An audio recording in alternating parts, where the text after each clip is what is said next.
Today we're making pad thai, probably a big favourite of a lot of you out there and definitely a favourite of a lot of my friends. It's also probably one of the recipes that must be most searched on Google, and there's a lot of good recipes and there's certainly a lot of bad recipes out there. The recipe we've got for you today has been tried and tested at our cooking school for nearly 12 years, so we're pretty confident that it's going to work for you at home. So let's get started. The ingredients that we need today you should have in your recipe bags. And the first thing I'm going to talk about is the noodles. So these are your rice noodles, your stick noodles. They're a dried noodle, and all you need to do is rehydrate them. So soak them in cold water in a bowl and let them sit for about 10 to 15 minutes. And they need to be soft. Don't be tempted to add hot water or boiling water. Don't follow the packet instructions for this recipe. We actually want them uncooked. We just want them to be rehydrated. So that's taken 10 or 15 minutes. If you're in an absolute hurry, and I know we all are sometimes, you can use warmish tap water, and that'll just speed the process up a little bit. But please don't be tempted to use hot water or boiling water, or they'll just break up when we start to cook with them. So that's the noodles. We just set those aside. The other thing I'm going to talk to you about is the tofu.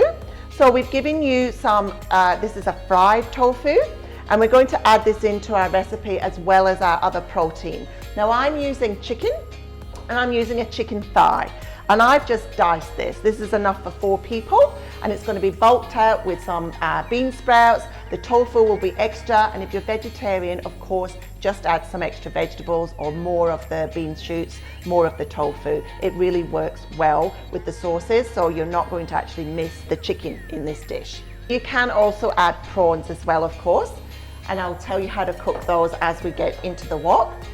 Now, the sauces you should have measured in advance, so follow the recipe and please measure carefully. We've given you the right quantities based on the brands that we use. And one of the important ingredients that we're adding into our mixture of sauces today is tamarind. And we've given you the best quality tamarind that we use here at the cooking school. And this will last you, so you'll be able to repeat this recipe time and time again. But it may differ. If when you want to restock tamarind and you can't find this brand, you may want to just use one from the supermarket. It's a tamarind puree that you'll be buying, not the actual seeds and pulp that you can buy. So the puree is the easiest to use. If you are using a different brand, you may just need to tweak the balance of the sauce, and you'll be able to taste the difference, so you'll know whether you need a little bit more vinegar for sourness or whether you need a little bit more sweetness. And the key, I guess, to this recipe that a lot of people don't understand is that there is quite a lot of sourness in this. So it's sort of sweet and sour noodles. We've got tamarind, but we've also got vinegar. So rice wine vinegar is what we're adding in to our sauces today. It's a nice gentle vinegar. If you don't have it at home, it's probably something you can substitute with a normal white vinegar. Certainly not a malt vinegar or a balsamic vinegar, but a white vinegar will more or less get you there. So measure carefully, because this quantity of sauces and this brand of sauces will get you the right results. The other thing that I would like to talk to you about is the chili jam. So again, we've given you a chili jam in your pack, and it's got the soybean oil around it. When you measure that out, do leave a little bit of the oil in with it, because that's just going to transfer the flavour through the noodles quite nicely. Okay, so we're going to need a couple of eggs. So just break the eggs up a little bit. You do not need to whisk till, you know, they're like a scrambled egg. You just want to break the yolks. So that's all we need there. And we need to do some chopping. So we're going to chop some peanuts, we're going to chop the herbs, and we're going to chop the tofu. All right, let's do that. Okay, let's start with the tofu. We're just going to cut it into squares or to small pieces. It's very easy to cut this one, it's quite firm, and you can use a firm tofu if you wish. You don't need to use this fried one, definitely not a soft tofu or a silken tofu. So then we're going to have a look at our chives. So these are beautiful. Now, chives are a bit like a spring onion top, I guess, and you could use a spring onion top if you don't have chives, but worth trying to look for these. They're not hard to find. They've got that slight garlicky flavour to them. I suppose you could add an extra clove of garlic if you can't find these and you're using the spring onion tops, but these are quite readily available, so, and you can grow them too. So let's just chop those up. That's all we need. And then we've got some coriander going in this recipe as well. And the coriander, we're actually going to use the stem as well as the leaves. So the stem has got quite a lot of flavour in it and it's very underused. So I kind of feel sorry for the stalks of the coriander plant. It gets ignored a lot of the time. So we're going to make it feel loved today. So about half a bunch of coriander. Now look at these. These are the roots of the coriander plant, and we use the coriander roots in a lot of our recipes. And today we don't need them, and that makes me sad. Looking at those are what you sometimes find in the supermarket versus the coriander roots, which we get from our supplier, look more like that. So that, to me, does not excite me. This excites me because the bags of flavour that you get in here, you can use in your curry paste, you can use in a paste to make a dumpling. So if you have coriander roots and you're lucky enough to find them like this, you can freeze them. So you just cut them off, so cut all the green off because that will go a bit mushy in the freezer. So if it's just the roots themselves, give them a good wash, they are quite gritty. Wrap them tightly in some cling wrap and pop them in the freezer for when you do need them, for when you get a packet like this.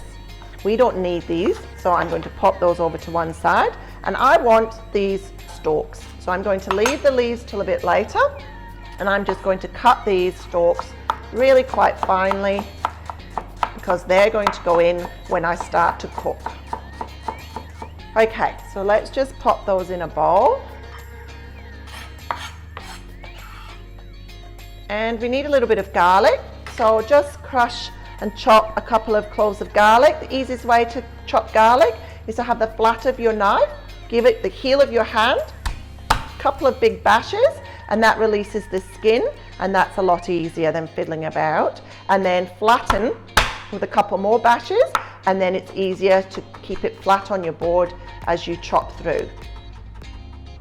And if you're going to go back over it when you can't have anything to hold on to, just use the top of your knife, so your hand on the top of the knife out of the way, and you'll get a nice fine chop. So let's pop those into a bowl because we're going to prepare everything first because the cooking happens quite quickly. All right, we also need to add to our sauces a little bit of palm sugar. And you have this in your starter pack, and you'll be using a lot of this in our classes. It's got a nuttier caramel flavour. It can be substituted with white sugar. If you keep substituting, you're not going to get the end flavour that we really want. So if you're going to use our recipes, use our ingredients, and we recommend this palm sugar. So we just shave some off. And the reason I want to shave it rather than chop it is I want it really quite fine because I want it to dissolve in those sauces. So depending on how good your knife skills are, you might want to use a grater for that rather than the knife, but just a nice fine chop or shave will go into the sauce, and then you'll be able to mix that around and let that dissolve just while we do our other things. That palm sugar makes a big difference in this recipe. So as I said before, you've got sourness from the tamarind, and you've got sweetness from the sugar, and we've got the saltiness from the soy sauce, and then we've got spice going in as well with our chili jam, and we've got some chili powder. So those four things really bring Thai flavors together, that everything should be balanced. As you sort of cook this recipe over and over again, you'll get used to knowing how your palate sits with those four tastes, and you'll know which way you want to lean. You might like yours a little bit more sour, in which case you might want to add a little bit of extra vinegar to the mix or an extra spoonful of tamarind. But if you've got a sweet tooth, you might want to add a little bit more of the palm sugar. You'll find your way, but if you follow our recipe to start with, it's a very good, evenly balanced recipe. Okay, so what else do we need? We're just going to do some coriander. And we're just going to have some coriander leaves because they're going to go in, so we do have to pick those, and you do need to wash coriander quite well. It can be quite gritty, and that grit, it's just enough to put you off if you have a mouthful and it's not, you're not expecting it. The bean shoots are going in a bit later, so we've got those ready.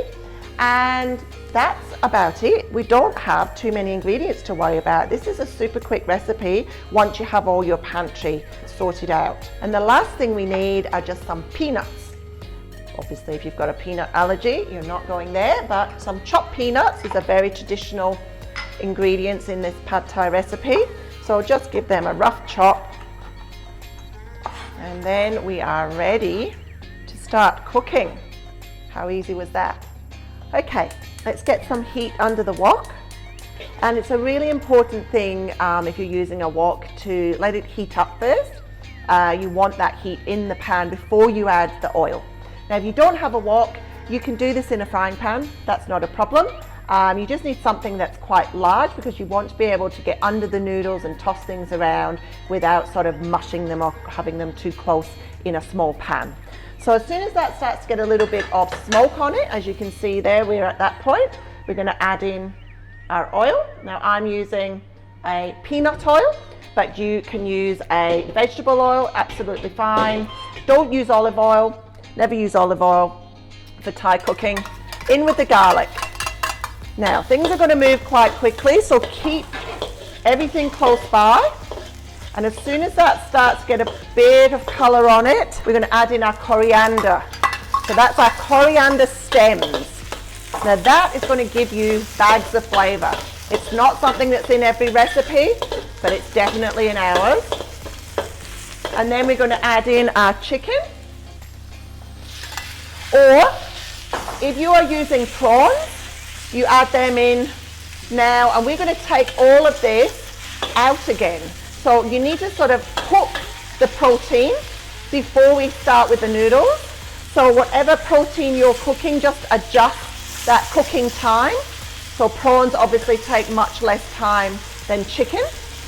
And in with this, we're also going to add our tofu. And the reason we're adding those in now is so that they can soak up the flavors. So we're going to season this now. Chili powder, as much or as little as you want. We've got half a teaspoon in the recipe, and some white pepper. Both of those are a spice. So if your palate says you don't like a lot of peppery or chili things, you just put less in. But that is being fried, so those spices are being fried. And that's really important because spices release their aromatic flavor when the heat hits them. So now that's why we want them in first. That's why we don't wait until the noodles, because that is getting our meat and tofu with the garlic and the coriander. I mean, that you can't really go wrong from here. You've started so well. So let's give that about 5 minutes because it needs to cook. We're actually cooking the chicken. Okay, so that's had about 5 minutes. And importantly, I've kept it moving. There's garlic in there, and garlic will catch and burn if you don't keep it moving. So don't walk away. Don't get distracted in that 5 minutes. Just keep an eye on it. Give it some love. All right, let's take everything out of the wok now because we're going to add that back later once we've got the noodles started. The great thing about a wok is it's very thin metal. It's very reactive to cooling down or heating up. So it just means that it's easy to control. Okay, so we're going to add in a little bit of oil. Swirl it around. And now in with our noodles.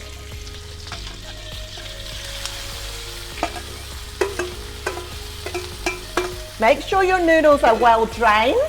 You don't want the water. If there's a pool of water at the bottom of your bowl, leave it in there. We don't want that in the pan. As soon as your noodles are in, you can add your sauces. So in with your chili jam and in with those sauces.